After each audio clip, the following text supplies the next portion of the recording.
You can't play this! No, seriously, this isn't available on any current-gen console and was never ported to PC. Yet surprisingly, there's a remake in the works. So we're going to take a look at the original, discuss what works, what doesn't, and whether or not it's worthy of a remake. I'm Adam Scott, and this is Lollipop Chainsaw.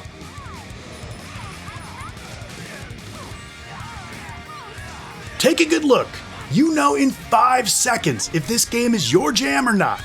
A grindhouse beat 'em up with over-the-top action, gratuitous violence, raunchy humor, thousands of zombies, a sexy cheerleader with a chainsaw, and sparkles. Yes please, but it's not perfect. Not only is it showing its age, but there were problems when it came out all the way back in 2012. And that's the struggle of Lollipop Chainsaw. It's a one-of-a-kind experience, a game as fearless as it is unforgettable, but with enough stumbles to keep it from greatness.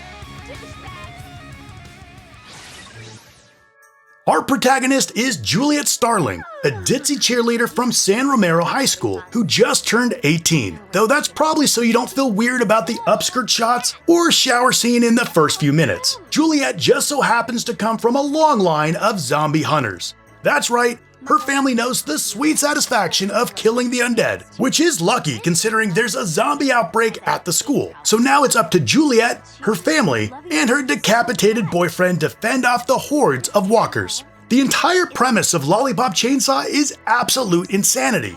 Those unacquainted with developer Grasshopper Manufacture's previous games may just see this as over the top and ridiculous. But to everyone else, this is another crazy trip from creative director Suda51. Oh, and for some reason, he collaborated on this with director James Gunn. Yeah, that James Gunn. So buckle up.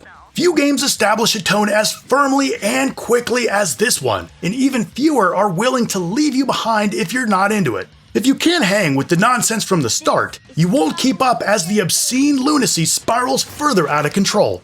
Now, Juliet is supposed to be a super sexy idiot, like a hot Mr. Bean. Even though she's decapitating hordes of zombies, her character is still mostly passive. Like things happen to her instead of her making things happen. For every zombie she decapitates with her chainsaw, someone calls her a whore or talks about her tits. By no means should she become some serious military-trained strategist or anything like that. But there are definitely better ways to handle this type of character. Here's what I mean. Bayonetta is hypersexualized, but she owns it. She uses that sexuality as part of her power. Or take the original Buffy the Vampire Slayer. She's meant to be ditzy and naive, but she isn't just a vapid idiot. She's in control and is the driving force behind winning at the end of the day. So Juliet could still be a similar character, but with more agency in what happens to her. Nick, on the other hand, can't really do much. At all. I mean, he's just a head strapped to Juliet's waist after all. Early on, he gets bitten and without batting an eye, Juliet saves him by cutting off his head. Yep. So now he's along for the ride.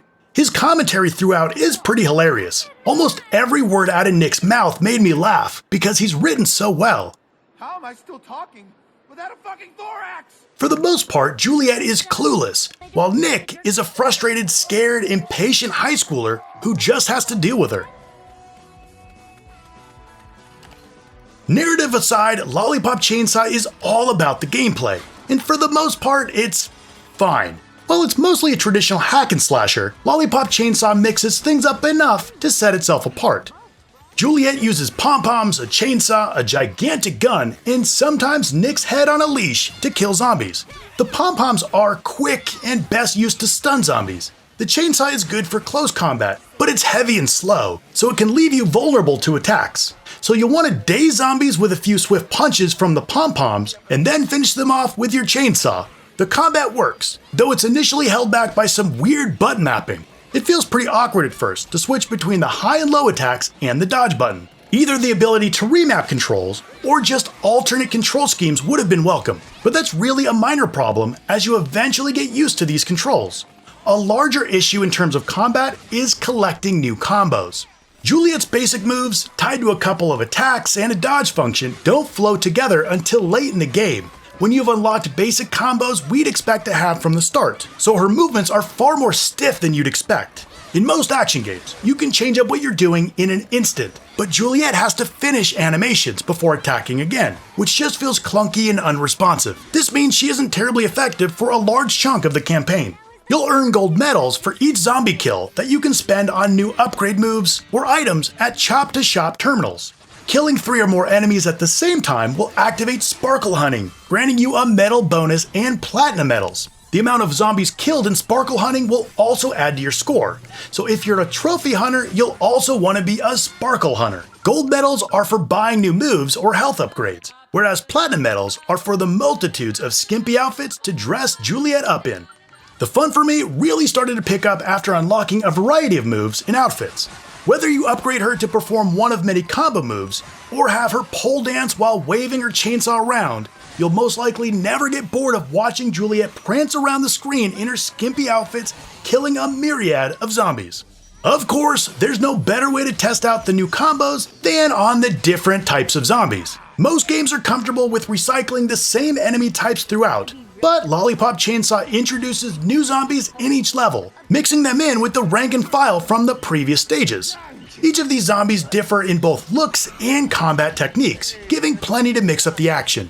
And of course, every zombie horde needs a zombie ringleader. What would a Suda game be without insane boss fights? And other than one, they're all really entertaining. They're all incredibly varied as well, which makes fighting each one a completely different experience.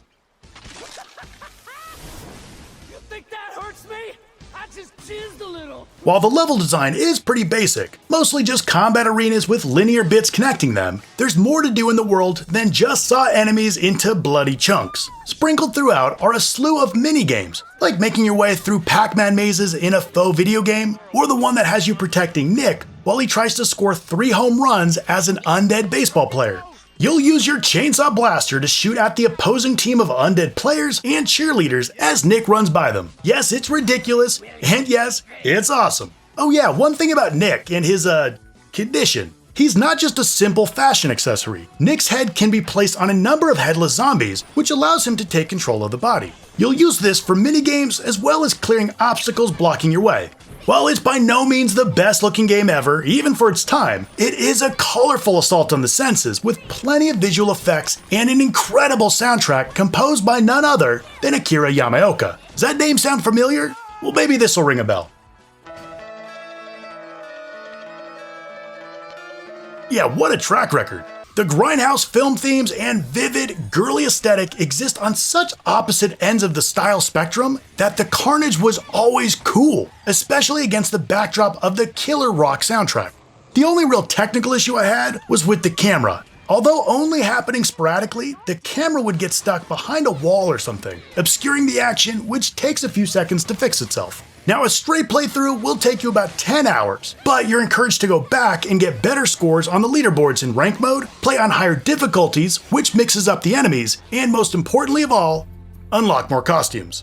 Okay, clearly I have an affinity for weird, violent, and sexy games. I'm excited for a remake, and looking at the original, here's how the remake can be an absolute smash. First, keep the identity. The tendency may be to make it more similar to popular games today, but there's nothing like Lollipop Chainsaw today, so make sure it doesn't blend into everything else. Second, we have to balance Juliet. Juliet is a fun and sexy character. Don't go too far changing her, but give her just a bit more agency. This way she'll truly feel like the hero. Number 3, improve the combat. While the combat was fun to watch, it wasn't always fun to play, so start with some basic combos and allow for more fast progression. Build more depth in the combat to ensure it remains interesting throughout. Also, allow for remapping controls. Number 4, let's take a look at those levels. Outside of the mini-games, the levels are pretty bland and uninspired, but with a bit more thought, these could be more engaging and fun to explore. Last but not least, let's add multiplayer. While the original only dipped its toes with the leaderboard, this is the perfect game for a full-on couch co-op or multiplayer mode. It would be amazing decapitating zombies while laughing with a buddy. Lollipop Chainsaw is a fun and unique experience that never quite reaches its full potential due to some weird design choices. But it will have a second chance, a return from the dead if you will, with the remake.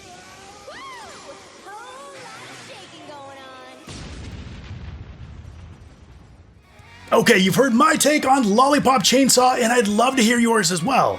Also, what's another game that deserves the remake treatment? Let's talk about it in the comments down below. Now, if you liked the video, hit like and subscribe.